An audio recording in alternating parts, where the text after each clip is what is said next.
आपको आपको पता है सर कि अगर अनन्या को कुछ हो जाता ना तो मेरी हालत उस लड़के से भी बदतर हो जाती। किस लड़के से? सर यही नवदीप से।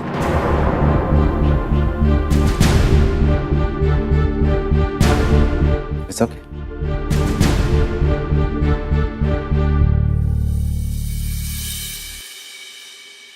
देखा देखा तूने, पश्चिम बिहार के एक बंदे ने अपनी गर्लफ्रेंड को नेशनल टेलीविजन पे प्रपोज किया, और एक तू है जो केकेएन में काम करता है और केकेएन में काम करने वाली अनन्या कश्यप को आज तक नहीं बोल पाया। हेलो, सीखो कुछ।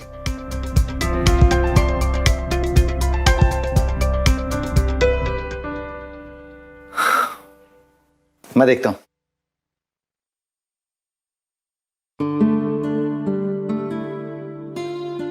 वाओ अनन्या डार्लिंग, तू तो इस साल का बेस्ट टीवी रिपोर्टर का अवार्ड लेकर रहेगी। मतलब यू आर ऑसम। काश कोई मुझे भी ऐसे प्रपोज करे तो मैं उसे इमीडिएटली हाँ बोल देती। तो वैसे भी ऐसे बंदे को हाँ बोल देगी तेरे लिए ऐसे बिल्डिंग पे खड़े हो जाएगा।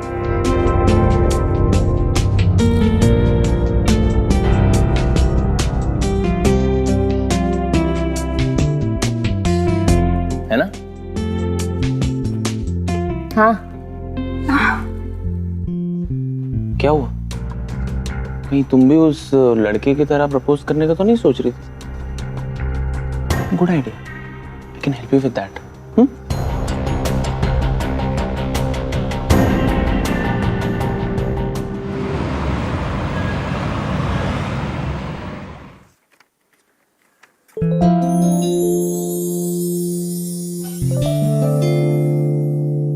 वाह क्या बात है, इतनी तमीज कब से आ गई तुझमें? किसने सिखाया? तू फूल लेके आया है मेरे लिए? नॉट बैड यार। हाँ यार, मतलब तू डिनर पे चलेगी मेरे साथ? I mean, मतलब मैं तुझे इनवाइट कर रहा हूँ डिनर पे। तूने खाना खा लिया? नहीं नहीं, चलते हैं। ठीक है। अब आंटी कहाँ है? माँ मंदिर गई है, फ्री आई चेकअप है वहाँ। सो तू बैठ, मैं तैयार होके आती हूँ।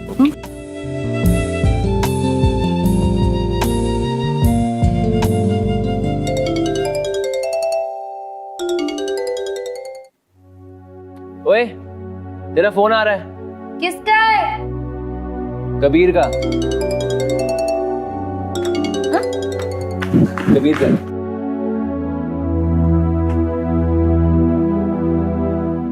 हेलो जी, हाँ मैं घर पे हूँ अभी। हाँ मैं तैयार हूँ। Okay okay bye.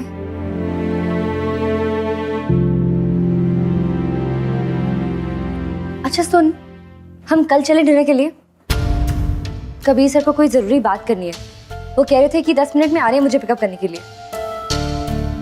पता नहीं क्या बात करनी है, मैं चेंज करती हूँ। हाँ, उसे बात करनी है तुझे?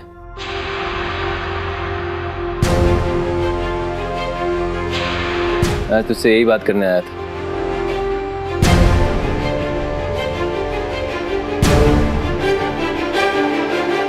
प्यार करती है ना तू कबीर से?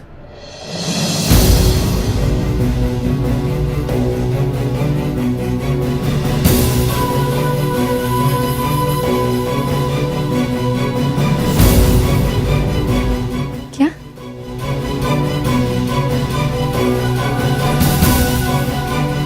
प्यार करती है ना तू कबीर सर से?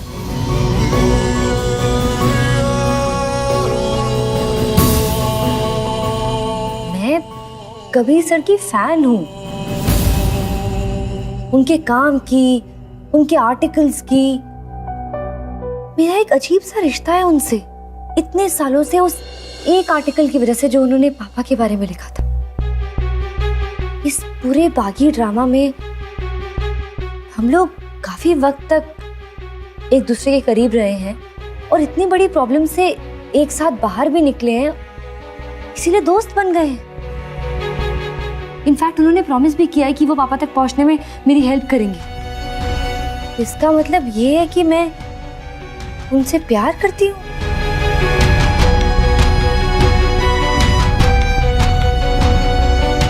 I don't think so. तू भी ना। मैं चेंज कर लूँ अब?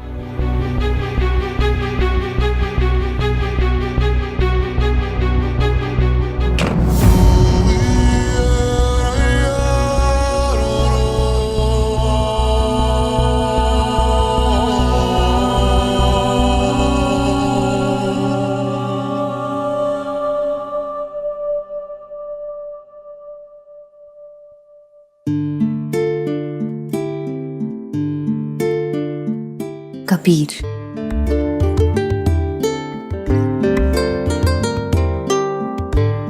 क्या मैं कबीर से प्यार करती हूँ?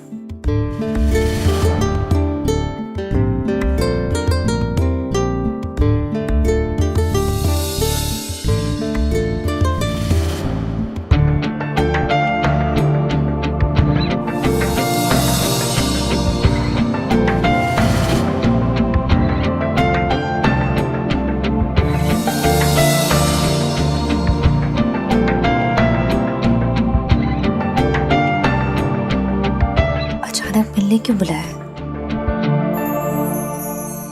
कुछ कह दिया, कुछ पूछ लिया तो क्या जवाब दूंगी?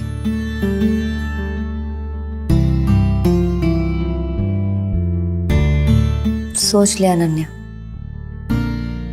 तू कबीर से प्यार करती है या नहीं?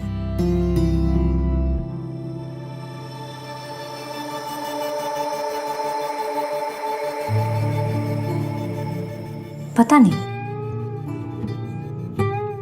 समझ ही नहीं आ रहा। अब तो मिलके ही पता चलेगा।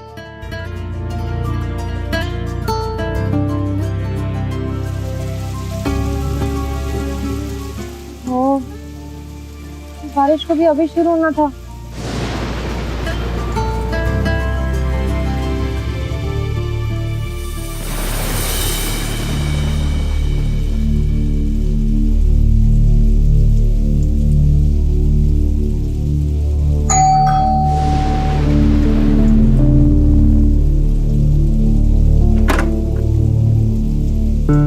हाय,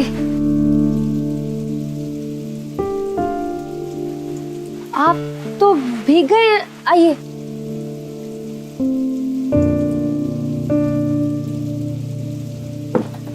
आप चलिए, मैं टॉवल लेके आती हूँ।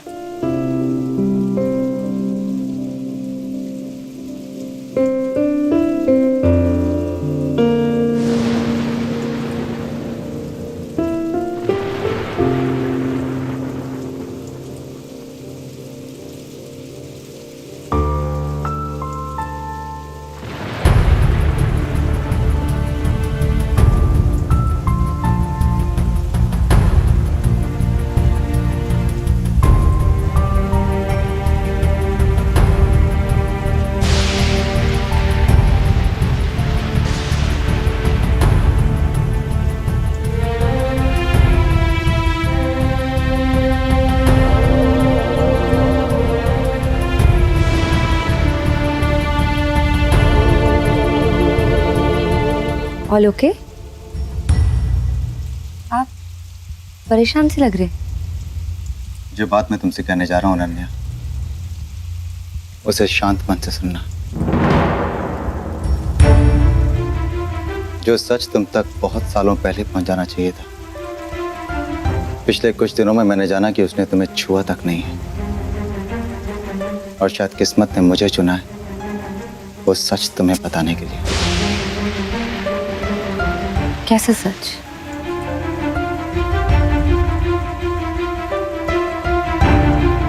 आज जिस जगह मैं तुम्हें ले जाने वाला था वो इस शहर से दूर एक पहाड़ी है, हिलटॉप, जहां मैं तुम्हारे पापा से दूसरी बार मिलने वाला हूं। और उस मुलाकात के बाद मैं उनके ऊपर एक फॉलो अप आर्टिकल लिखने वाला था। 2 ही दिन हुए थे उन्हें बेल से छूटे हुए जब उन्होंने मुझे फोन किया और मुझे वहां मिलने के लिए बुलाया। 8 बजे आने के लिए कहा था उन्होंने और मैं 8 से पहले ही वहां पहुंच गया।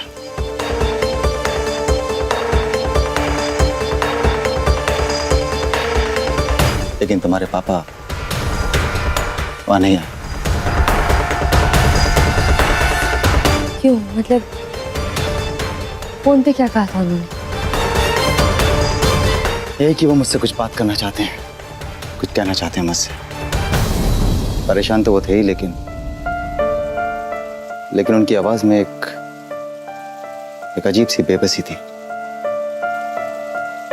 एक थकावट, जैसे कि कोई सब कुछ हार गया। हाँ, जो कुछ भी हो रहा था वो सबके लिए खुद को जिम्मेदार मानने लगे थे। नहीं, पापा निर्दोष थे। हाँ, और ईमानदार।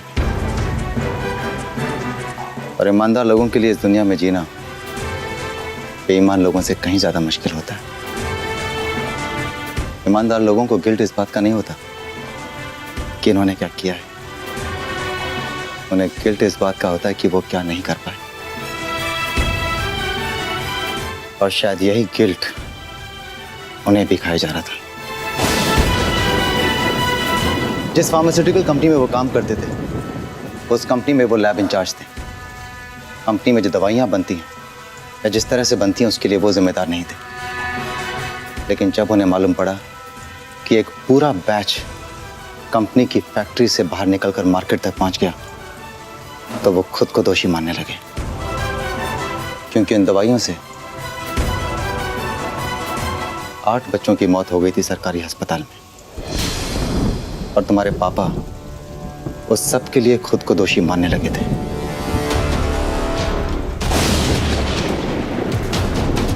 लेकिन कैसे? तुम समझ नहीं रही हो अनन्या। तुम्हारे पापा एक बहुत ही सेंसिटिव इंसान थे, मैन विद अ कॉन्शियंस। जिम्मेदार सभी थे, लेकिन सभी ने जिम्मेदारी लेने से इनकार कर दिया। और आखिर में सिर्फ एक शख्स, तुम्हारे पापा, जिनकी अंतरात्मा जिंदा थी, उन्होंने मॉरल रिस्पॉन्सिबिलिटी ली और बाकी सब ने उन्हें बलि का बकरा बना दिया। उन्होंने शुरुआत में आवाज भी उठाई उन सबके खिलाफ जो इसके लिए जिम्मेदार थे, लेकिन तब तक मीडिया भी इस खेल में शामिल हो गया था और अंत में एक ईमानदार इंसान को उस मोड़ पर खड़ा कर दिया जहां उसके पास कोई चारा नहीं था।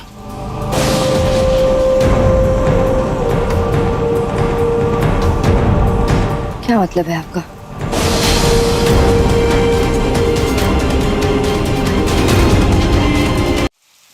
उस दिन जब वो हिलटॉप पर नहीं आए तो मैंने उनका बहुत इंतजार किया, बहुत ढूंढा उन्हें हर तरफ।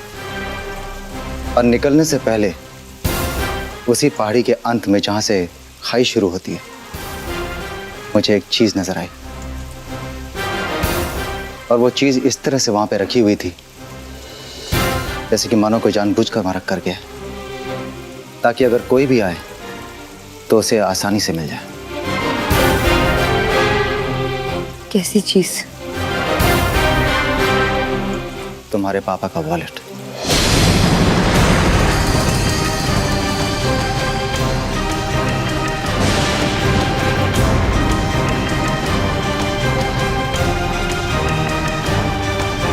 जब मैंने उस वॉलेट को उठाकर खोला तो उसके अंदर तुम्हारे पापा का photo ID, driving licence, visiting card, सब कुछ था।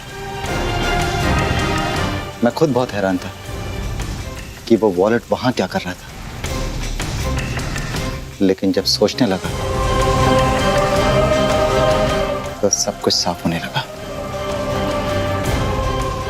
तुम्हारे पापा की मेंटल स्टेट, वो आखिरी फोन कॉल, मुझे उस जगह बुलाना और वहां उस वॉलेट का होना।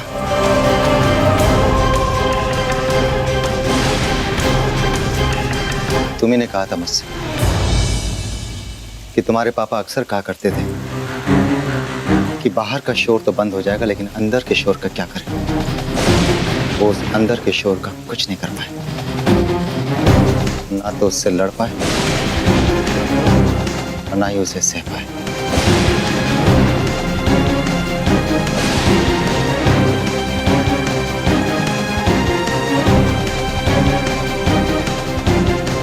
आप कहना चाहते हैं कि पापा ने आत्महत्या कर ली?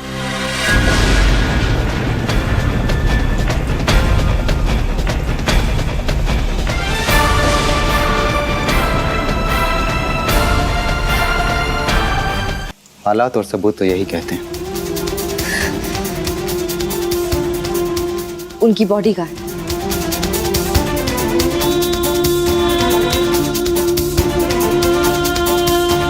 नहीं मिली।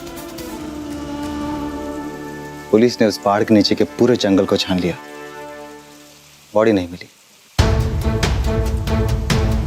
और अब 8 साल के बाद पुलिस ने उस केस को बंद भी कर दिया। मैं जानता हूं अनन्या कि तुम्हारे लिए ये एक्सेप्ट करना बहुत मुश्किल है, पर सच यही है। तुम खुद सोचो, उन्हें बेल मिल चुकी थी और इस केस के लिए उन्हें इम्प्लीकेट भी नहीं किया जा सकता था क्योंकि वो डायरेक्टली इन्वॉल्व नहीं थे। लेकिन केस चलता और लंबा चलता, साजिशें चलती, लेकिन तब तक तुम्हारे पापा हिम्मत हार चुके थे और वो नहीं चाहते थे कि उनका परिवार इस शोर की गिरफ्त में आए। तुम जानती हो अनन्या कि सच की तलाश में मैं कयामत तक जा सकता हूं, कि सच यही है और इस सच को तुम्हें मानना होगा, आज, अभी, यहीं।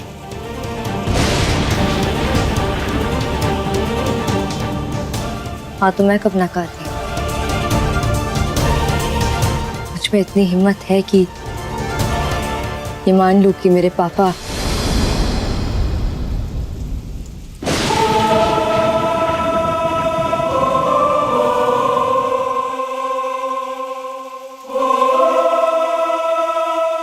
आपने मेरी उम्मीद छीन ली।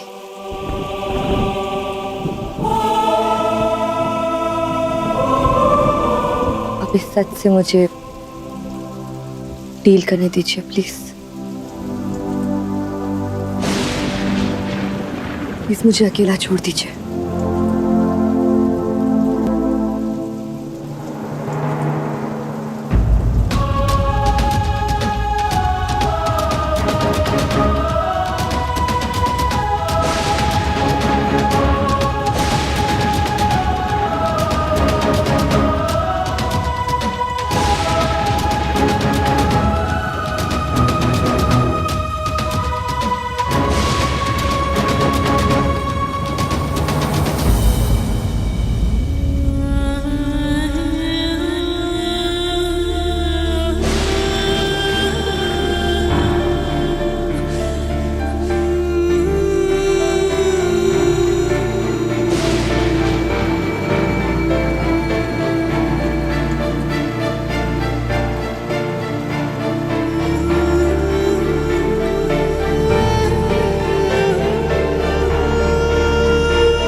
और जाने से पहले, सच अगर बर्बाद करता है तो सच ही आबाद करता है।